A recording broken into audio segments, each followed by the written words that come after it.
Почитувани, за локалната власт на СДСМ уште во ноември 2017 година кажавме дека е алиби власт. Власт која ниту има волја, ниту знаење да се зафати со решавањето на проблемите на граѓаните. Во изминатите 2,5 години се потврди дека оваа власт е крајно лицемерна и нечесна, но за време на оваа кампања граѓаните гледаат дека Наташа Петровска и нејзините пулени немаат ниту срам, ниту перде. Почитувани граѓани, замислете, Наташа Петровска преку Facebook статус се обрати со информации за проекти кои изминатите 2,5 години се реализирале во Битола. Но најголем дел од овие проекти веројатно може само таа да ги види. Така зборува за пречистителна станица, колекторски систем, затворен базен, санација на 33 улици.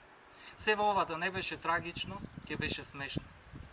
Почитувани од СДСМ, нема да ги прелажете граѓаните како што тоа успеавте да го направите на локалните избори во 2017-та. Не можете да го прикажете она што не сте го сработиле и она што не сте го ветиле, а сте го направиле и е на штета на сите нас. За вашата импровизација наречена живот за сите, на 15 јули ќе ја понесете првата сметка, политичка, односно недовербата на граѓаните. Обновата доаѓа од Битола.